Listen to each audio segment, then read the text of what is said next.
Hello दोस्तों, मेरा नाम है प्रखर और स्वागत है आप सभी का सपोर्टिंग वाला पर। तो दोस्तों, आज हम बात करेंगे न्यू एजुकेशन पॉलिसी 2020 के मेरिट्स और डीमेरिट्स की।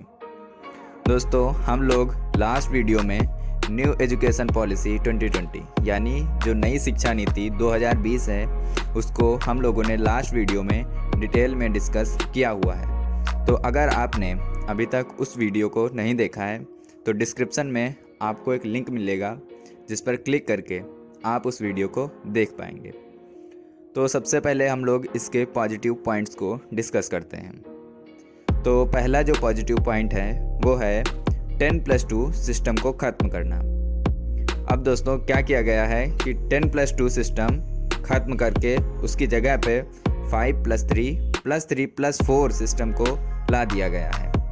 जिससे 10+2 में क्या था कि बच्चा 6 साल की उम्र से स्कूल में जाता था और पहले ही साल उसे एग्ज़ाम का टेंशन दे दिया जाता था और उसे भारी भरकम वजन के बैग लाद कर स्कूल जाना पड़ता था, जिससे उसको लगता था कि यह मेरी कोई सज़ा है और वह स्कूल से गोला मारने लगता था।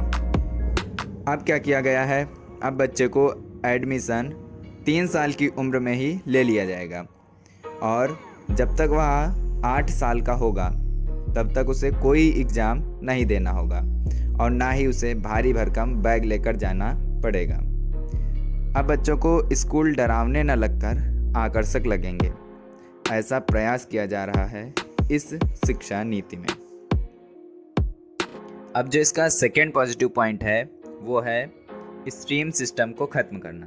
मतलब कि अभी 2020 में क्या हो रहा है कि जब आप 10th पास करके निकलोगे तब 11th क्लास में आपको एक स्ट्रीम चूज करनी होती है, जैसे कि आर्ट्स, कॉमर्स एंड साइंस में से कोई एक।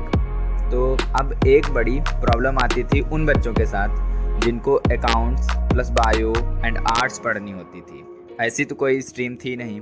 इसके अलावा भी एक बात थी कि स्ट्रीम वाइज निगेटिविटी भी थी, जैसे कि हम अक्सर आस पड़ोस में कहते हुए सुनते हैं कि आर्ट्स और कॉमर्स के बच्चे तो केवल टाइम पास के लिए पढ़ाई करते हैं। तो अब इस स्ट्रीम सिस्टम को ख़त्म कर दिया गया है। यही सबसे मेजर पॉजिटिव पॉइंट है इस 2020 एजुकेशन पॉलिसी का। अब आप आर्ट्स के साथ maths plus bio plus history या अदर कोई सब्जेक्ट भी पढ़ सकते हैं, यानी अब स्ट्रीम सिलेक्शन हटा सब्जेक्ट सिलेक्शन की बात कही गई है।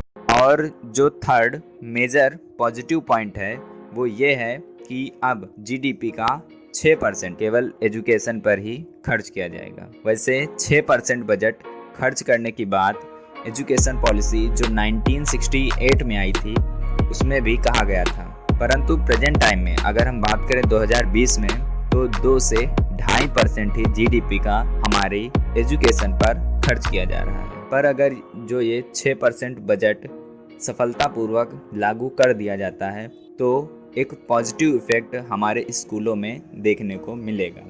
और नेक्स्ट जो पॉजिटिव पॉइंट है इस एजुकेशन पॉलिसी का वो ये है कि जो वर्ल्ड की टॉप 50 यूनिवर्सिटीज़ हैं, यानी टॉप 50 विश्वविद्यालय, उन्हें अब हमारे देश में अपनी ब्रांच यानी शाखा स्थापित करने की परमिशन दे दी गई है।